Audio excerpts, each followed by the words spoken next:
अध्याय 12 देख रहे हैं स्वतंत्रता के बाद। अब हमने ये बात की कि कैसे हमें स्वतंत्रता मिली, क्या उसके पहले हुआ। और 1947 15 अगस्त 15 अगस्त हमें स्वतंत्रता मिलती है, यानी हम आज़ाद होते हैं। लेकिन आज़ाद होने से सारी चीज़ें नहीं मिल गई। अब हमारे सामने, या ये कहें इस देश के सामने, बहुत बड़ी बड़ी चुनौतियां थीं, बहुत बड़ी बड़ी। सबसे पहली जो चुनौती थी वो ये थी कि अब हिंदुस्तान का बंटवारा हो चुका था, पार्टीशन हो चुका था। कैसे?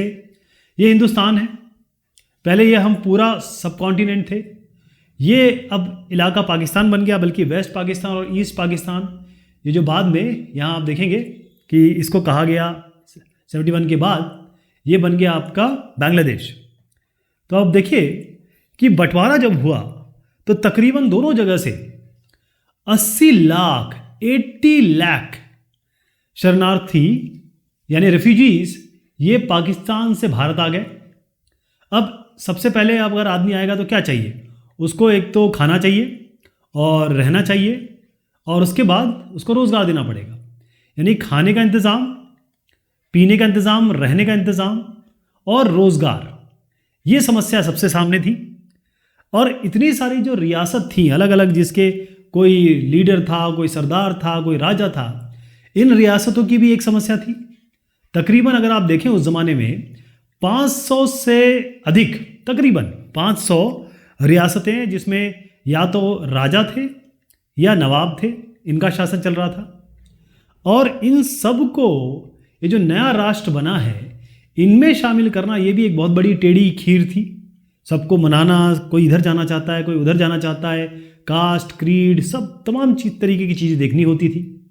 अब एक ऐसी राजनीतिक व्यवस्था भी डेवलप करनी है, यानी ऐसे डेमोक्रेसी या ऐसी कोई व्यवस्था, कोई भी तरीके की, जिससे जो लोग थे, क्योंकि जिन लोगों ने स्वतंत्रता के लिए लड़ाई की, अपनी जान की आहुति दी और उन्होंने स्वतंत्रता मांगी और उनके लिए स्वतंत्रता ली गई, तो वो अपनी आकांक्षाएं, अपनी आशाएं, आकांक्षाएं, वो सब भी तो वो आगे जाहिर कर सकें। ऐसा हमको एक सिनेरियो बनाना था। अब यहाँ पर आप देखिए कि एक बड़ा सिचुएशन, जब हमें गांधी जी की ज़रूरत थी तो कुछ ऐसा हो गया कि ये इलाहाबाद में आप देखेंगे, ये चित्र है महात्मा गांधी की जो अस्थियां हैं, जब हिंदू धर्म में जब शव को जलाया जाता है तो अस्थियां बचती हैं, तो उसका विसर्जन किया जाता है। तो ये फरवरी 1948 का चित्र है। और बहुत दुख की बात यह है कि 30 जनवरी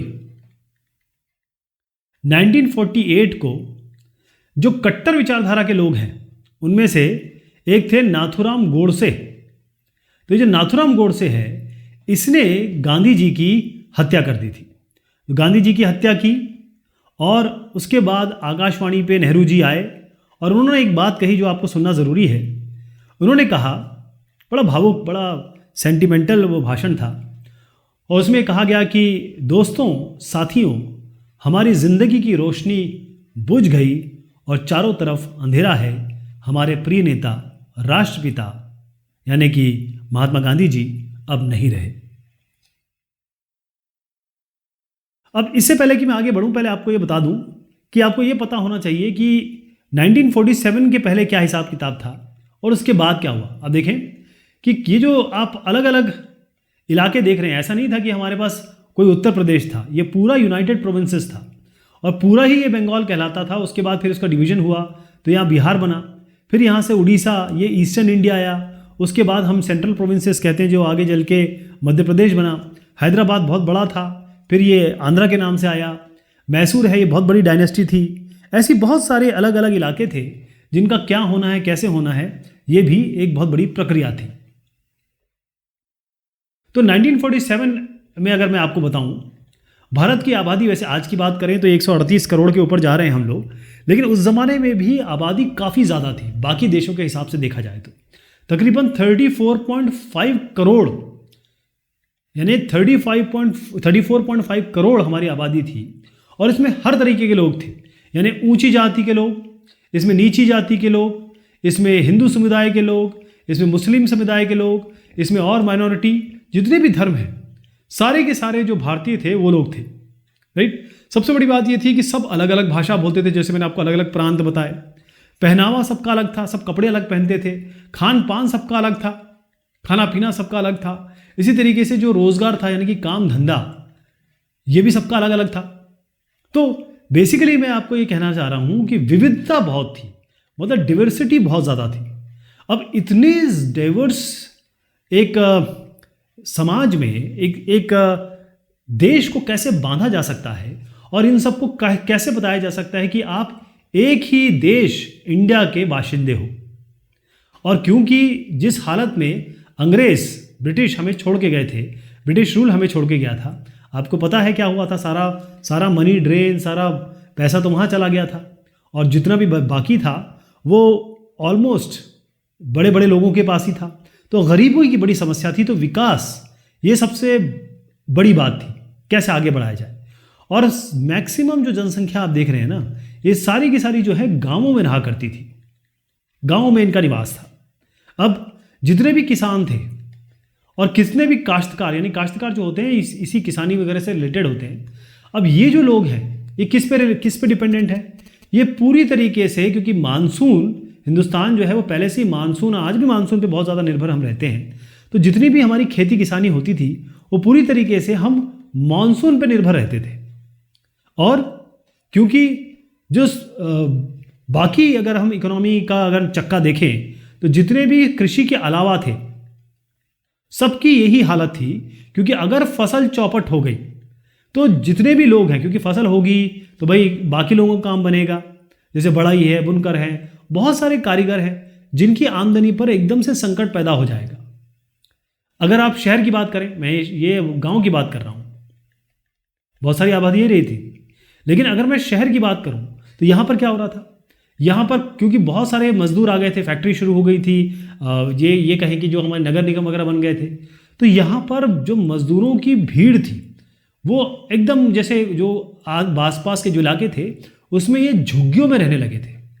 बहुत सारी झुग्गियाँ आ गई थी। अब झुग्गियों में आप क्या समझते हैं? शिक्षा की व्यवस्था होगी, स्वास्थ्य की व्यवस्था होगी? ना के बराबर थी। तो पहली चीज़ तो ये है कि पहले तो खेती को देखना था, खाएंगे तभी तो आगे बढ़ेंगे, तभी तो कुछ बात कर पाएंगे। और प्लस अब लोगों को रोजगार देना है, क्योंकि रोजगार वो करेंगे तब पैसा कमाएंगे, तब कुछ खाएंगे। तो उद्योगों का निर्माण करना था। सबसे इंपॉर्टेंट है कि उद्योगों का निर्माण करना था। ये क्यों का किया जा रहा है?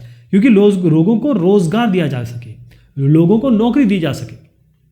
तो ये जो मैंने आपको बताया कि विविधता, यानी कि यहाँ पर हम एकता की बात कर रहे हैं, और साथ में ये जो विकास है जो मैंने आपको ये बताया, तो विकास और एकता एक साथ चलनी थी।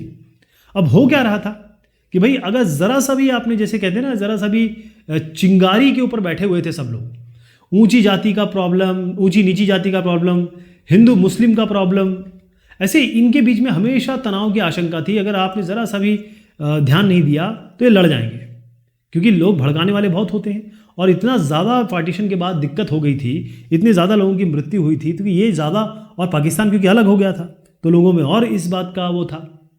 तो अगर ये देखिए कि अगर मैंने स्वतंत्रता प्राप्त करने में अपनी जान की आहुति दी, या मेरे परिवार में किसी ने दी, और अगर मुझे स्वतंत्रता या कहें आर्थिक विकास होता है और मुझे उसमें भागीदारी नहीं मिलती है, तो मैं क्या करूँगा? मुझे गुस्सा आएगा, मुझे लगेगा कि मेरे साथ भेदभाव होना है, मुझे कुछ नहीं मिल रहा है ना। तो चाहे आप अमीर गरीब की स्थिति देखिए, क्योंकि ऊंच नीच वाली तो स्थिति है ही, लेकिन अमीर गरीबी, शहर का आदमी अलग, देहात का आदमी अलग, गाँव का आदमी अलग, ऐसी जो संपन्न लोग हैं और जो पिछड़े इलाके हैं, उनके बीच में जो फ़र्क है वो वैसे तो बहुत ज़्यादा था। अब ऐसी एकता और विकास का काम करना था जिससे ये सब चीज़ें और कम ना हो, यानी जो डिफरेंसेस हों वो कम से कम हो। ऐसा ना हो कि अमीर अमीर होता चला जाए, गरीब गरीब होता चला जाए। नए संविधान की रचना, आप ये देखें, ये है हमारा कॉन्स्टिट्यूशन ऑफ इंडिया, और यहां मैंने दिखाने की कोशिश की है हमारा प्रियम्बल। तो दिसंबर 1946 इससे लेकर नवंबर 1949 तक, ये तकरीबन, मैं 300 इसलिए बोल रहा हूं क्योंकि इसमें 300 से ज़्यादा लोग थे, लेकिन क्योंकि ये बना था 1946 पार्टीशन के पहले बना था, तो ये जो 300 लोग थे या 300 से प्लस लोग थे, इसमें से कई सारे जो थे वो पाकिस्तान चले गए या पाकिस्तान को रिप्रेजेंट कर रहे थे, तो फिर ये लोग कम हो गए, तो करीबन 280 करीब हो गए। ठीक, तो हम तकरीबन 300 मान के चलते हैं, अभी दिमाग में एक 300 का आंकड़ा बिठाई गया। अब हुआ ये कि 1946 से लेकर 1949, तो 2 साल से या कहीं तकरीबन 3 साल तक का ये हिसाब किताब चला, और उसमें बड़ा लंबा विचार विमर्श हुआ। ये 300 लोग बैठे, बहुत सारी मीटिंग्स हुई, विचार विमर्श हुआ हर मसौदे पे, हर चीज़ पे। तो इसी चीज़ को हम, इसी जो मीटिंग है या का ग्रुप कहें, इनको हम संविधान सभा कहते हैं, या इसको हम कहते हैं कॉन्स्टिट्यूएंट असेंबली। क्या कहते हैं? Constituent assembly. और ये नई दिल्ली में ये सब लोग बैठे, क्योंकि उस ज़माने में हमारी राजधानी दिल्ली थी और आज भी दिल्ली है, नई दिल्ली। लेकिन ये जो 300 लोग थे ये एक जगह से नहीं आए थे, ये पूरे देश से आए थे, और ये कहें कि पूरे कंट्री से, प्लस ये राजनीतिक हर तरह की जो पॉलिटिकल पार्टी है उनको भी रिप्रेजेंट करते थे। तो इनकी गहन चर्चा, डिस्कशन और इन सब के बाद फाइनली 26 जनवरी 1950, ये डेट बड़ी ज़रूरी है। देखिए, आपको मैंने एक जो डेट बताई वो आपको याद रखनी है, वो ज़रूर पूछी जाती है। एक तो ये है कि अगस्त 1947, 15 अगस्त 1947 को हम आज़ाद हुए हैं। ये हमारा स्वतंत्रता दिवस होता है, ध्यान रखिएगा, ये हमारा स्वतंत्रता दिवस होता है, इंडिपेंडेंस डे। और ये जो मैं आपको बता रहा हूँ 26 जनवरी 1950, इसमें हमारा जो संविधान है वो लागू हुआ है। तो 26 जनवरी 1950 ये हमारा रिपब्लिक डे होता है। ये बड़ा कन्फ्यूजन रहता है आगे तक, ध्यान रहेगा आपको। तो ये सब चीज़ें जब चल रही थी, तो इसमें जो डिस्कशन हुआ उसके मैं ज़रा आपको मेन पॉइंट बता देता हूँ। हमारे संविधान की बहुत सारी खासियतें हैं, बहुत सारे इसमें कुछ सेलिएंट फीचर हैं। हमने क्या किया, जो अच्छे अच्छे उस ज़माने में कॉन्स्टिट्यूशन बन गए थे उनसे भी हम काफ़ी ये कहें कि इंस्पायर हुए। तो सबसे पहली चीज़ जो हमने की वो थी सार्वभौमिक वयस्क मताधिकार, जिसे हम कहते हैं यूनिवर्सल सफरेज। तो सार्वभौमिक वयस्क अधिकार का मतलब ये होता है कि भाई सभी वयस्क नागरिक जो भी एडल्टहुड पा चुका है वो मत दे सकता है, वो अपने वोट का प्रयोग कर सकता है, यानी अपने नेता को चुन सकता है। तो पहली चीज़ तो ये थी।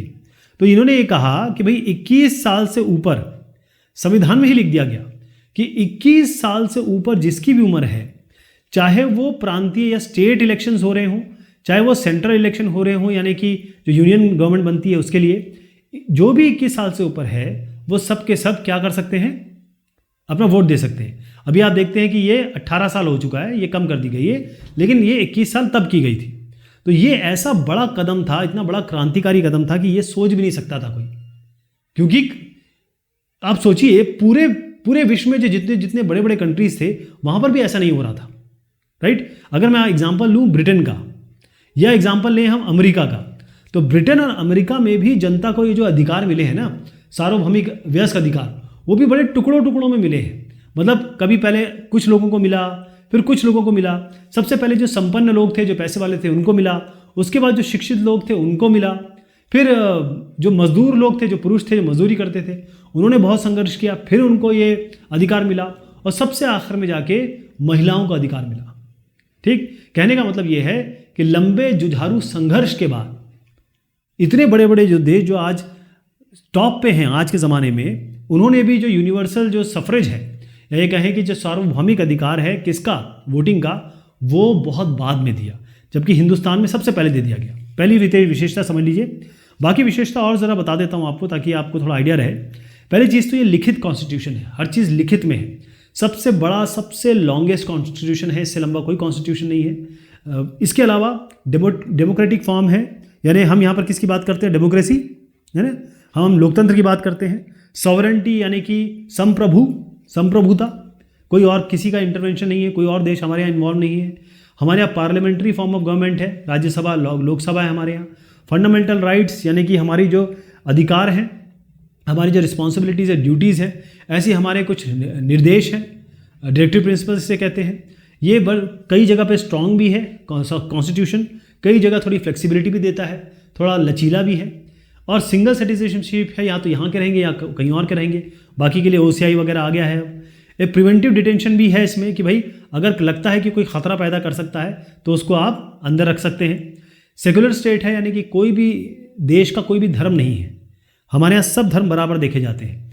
जुडिशरी यानी जो न्यायपालिका है वो कार्यपालिका और विधायिका से अलग है। और एडल्ट सफरेज तो ये बता ही दिया मैंने आपको, सार्वभौमिक भौमिक वयस्क मताधिकार, ये हमारे 14 अगर सेलिएंट पॉइंट अगर आपसे पूछे तो इसमें से आप कुछ बता सकते हैं।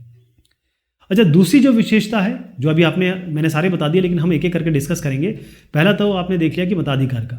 दूसरी जो विशेषता वो ये है कि जितने भी जाति है, क्योंकि देश में तमाम जातियां हैं, तमाम धर्म है, मतलब आप जितने भी धर्म विश्व में जानते हैं वो सब हमारे देश में है।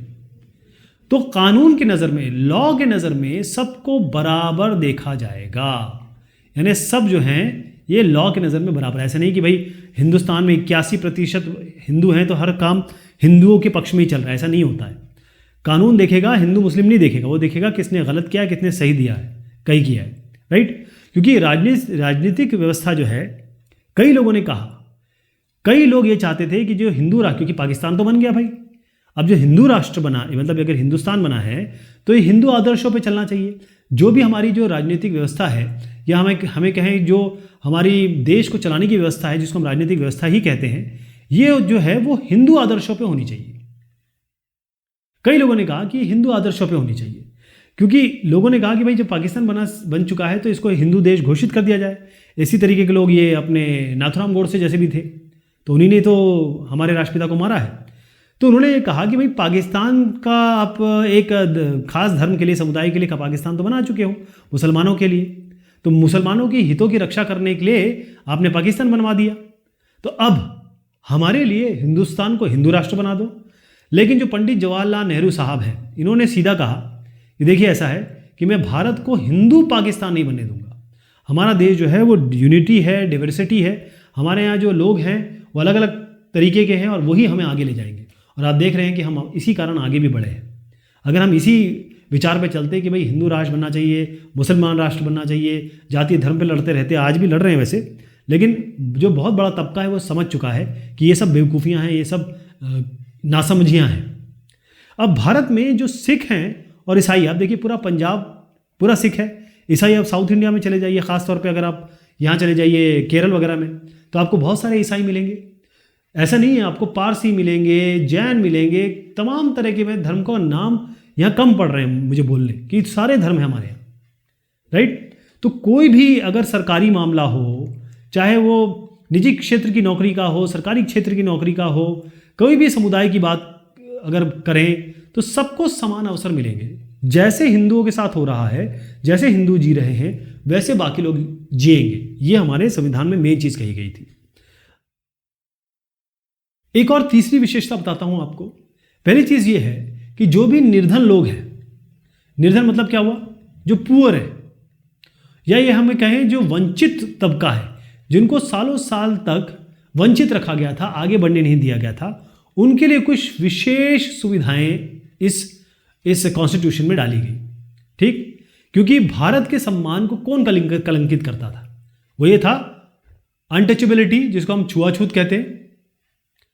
छुआछूत ने इतना ज़्यादा देश का नाम खराब कर रखा था कि भाई अगर हिंदू के मंदिर हैं तो उसमें कोई अगर मतलब कोई भी जाति है वो जा सकती है, लेकिन निचली जाति नहीं जा सकती, निचली जाति को अंदर नहीं जाने दिया जा सकता। तो कॉन्स्टिट्यूशन ने कहा कि ऐसा कुछ नहीं है। अब हर किसी भी आप मंदिर की बात कर लीजिए, किसी भी धर्म की बात कर लीजिए, कोई भी उसमें जा सकता है। पहली चीज़ ये हो गई। इसके अलावा जो विधायिका है, यानी जो लेजिस्लेटिव थी, जहाँ पर हम जैसे विधायक और अपने नेता एमपी वगैरह चुन के भेजते हैं, इसके अलावा जो सरकारी नौकरियां हैं उसमें जो SC ST OBC यानी आप कहें कि जो निचली जातियां हैं उनके लिए सीट आरक्षित कर दी गई। अब सीट आरक्षित कैसे की गई, अब देखिए इसका बकायदा एक नंबर है जो आजकल चेंज होता रहता है, और ये भी कहा गया है कि 50% से ऊपर रिजर्वेशन नहीं दे सकते। तो आप देखेंगे कि जो शेड्यूल कास्ट है उनका तकरीबन आप 15% मान लीजिए, 14.9 है। शेड्यूल ट्राइब्स का आपका करीबन हो गया 7.4। ऐसे ही आप देखिए 26.7% है अदर बैकवर्ड क्लासेस का, जिसे हम अन्य पिछड़ी जातियाँ कहते हैं, और बाकी 51% बाकी सारे के सारे इसमें कम्पीट कर सकते हैं। तो इनके लिए बाकायदा सीट रिजर्व थी कि अगर 100 लोग हैं तो उसमें जो तकरीबन इसको लेते हैं 15 लोग जो हैं 100 लोग अगर मान लीजिए विधायिका में आ रहे हैं या 100 लोगों को नौकरी मिल रही है, तो उसमें 15 लोग 14.9%, 15 मैं मान लेता हूँ अभी इसको, तो शेड्यूल कास्ट के होंगे। ठीक है, ये समझ गया। तो एक तो ये चीज़ थी। अब कई लोगों का यह मानना था कि जो अछूत हैं, ठीक, अच्छा ये क्यों किया गया, इसका भी रीज़न था, क्योंकि जो 300 लोग बैठ के हमारा कॉन्स्टिट्यूशन डिसाइड कर रहे थे, उनमें कई लोग ऐसे थे, उन्होंने कहा कि ये जो निचली जातियाँ हैं, जिनको फिर हमारे राष्ट्रपिता साहब ने हरिजन का नाम दिया, फिर उनको दलित का नाम दिया गया, ऐसा हुआ। तो जो हरिजन हैं, इनके पास इतने अंक नहीं आ पाते हैं या इनकी इतनी शैक्षणिक योग्यता नहीं होती है कि इनको नौकरी मिल सके, पहली चीज़। तो जो आईएएस उस ज़माने में था, ये प्रशासनिक सेवाएं थी, प्रतिष्ठित नौकरी में ये नहीं जा पा रहे। तो एक संविधान सभा के एक सदस्य थे, उनका नाम था इंग्लिश में लिख देता हूँ, HS खांडेकर साहब। तो खांडेकर साहब का ये कहना था कि भाई जो हरिजनों का जो हाल है, इनकी जो बुरी हाल है, उसका जिम्मेदार कौन है?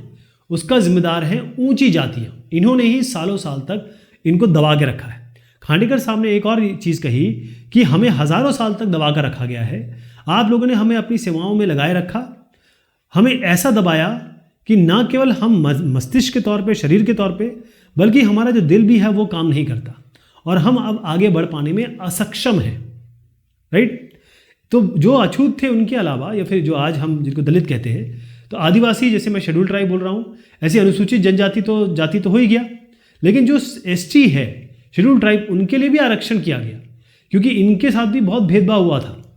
और सबसे बड़ी बात यह है कि ना तो इनको आधुनिक स्वास्थ्य सुविधाएं मिली, ना शिक्षा मिली, इनके साथ भी वही भेदभाव हुआ था। तो इसी लॉजिक से इनको भी रिजर्वेशन दिया गया।